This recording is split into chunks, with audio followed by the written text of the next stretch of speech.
Kami cinta gereja kami. Bagaimana mungkin Yesus bisa bangkit?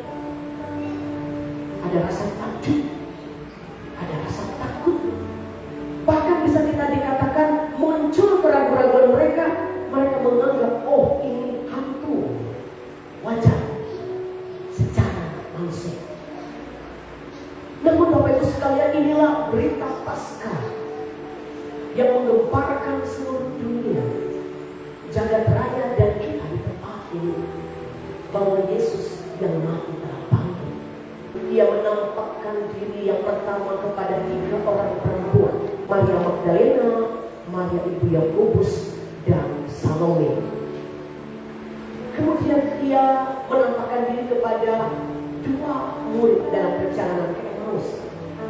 Kemudian dia juga menunjukkan atau menampakkan diri kepada salah seorang murid, seorang yang beragu. Siapa dia, Bapak Ibu Tuhan?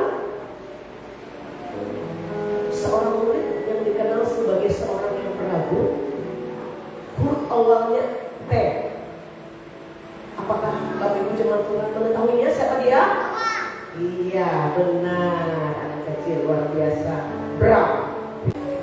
Bahkan dia bertanya, adakah makanan di sini? Dan apa yang diberikan oleh para murid? Bapak Ibu Jemaat Tuhan? Ikan goreng.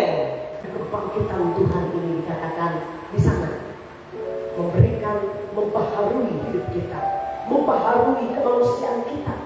Hari ini kita merayakan Paskah dan Gereja Kalimantan Polres yang keberapa? 187. Dan kita bersyukur buah pemberitaan Injil Tuhan itu salah satunya pemberitaan Injil sehingga ada dan hadir resort di Kapuas Tengah, jemaat di KPJ.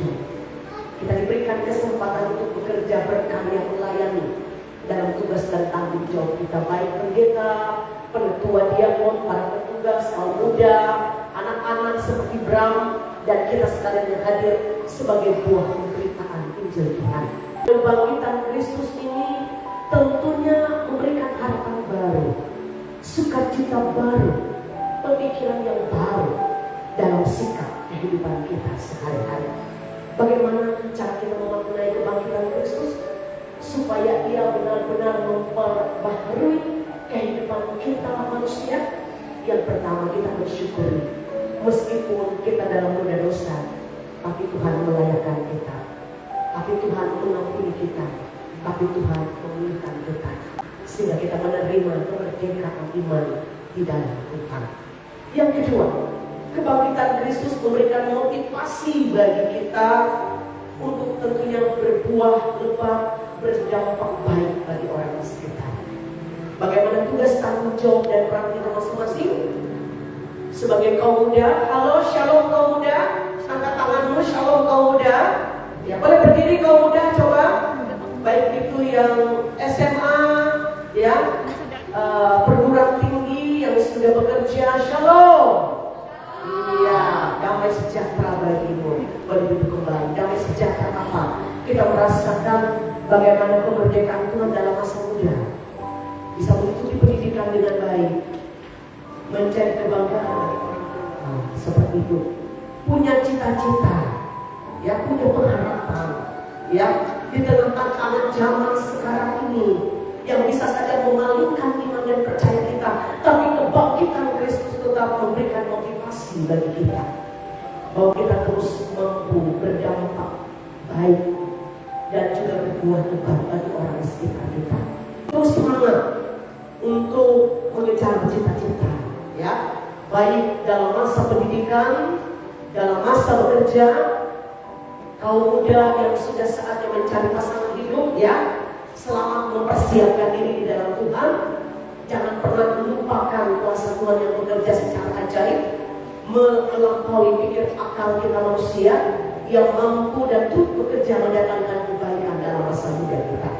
Demikian orang tua, shalom orang tua, ayo berdiri, silakan berdiri, baik bapak ibu usia indah lanjut. Saya lihat ada Mina Ibu Nafir, terima kasih banyak Mina, ya, puji nama Tuhan. Silakan duduk kembali, Terima kasih dalam tugas tanggung jawab kita sebagai orang tua, ya.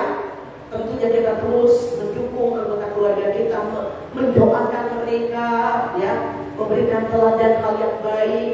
Jika ada persoalan dan pergumulan kecil, ya, mari kita selesaikan dengan kasih. Amin. Karena Tuhan datang ke dalam dunia ini bukan kepada orang benar, bukan kepada orang sehat. Tuhan Yesus datang mengorbankan dirinya bangkit dari antara orang mati untuk kita yang berdosa, untuk kita yang sakit. Dalam persoalan perhubungan keluarga rumah tangga, mari kita berdamai dengan orang yang ada di sekitar kita. Bukan kita melihat manusia, tapi melihat siapa? Tuhan Yesus yang sudah telah berdirikan. Untuk itu jika hari ini ada persoalan pergumulan, selesaikan dengan kasih, berdamai dengan keadaan. Mari kita melayani sesuai dengan tugas tanggung jawab kita, baik sebagai pendeta, penuntut diakon, dan anggota jemaat, sehingga nama Tuhan ditinggikan. Kami cinta gereja kami, di sanalah iman kami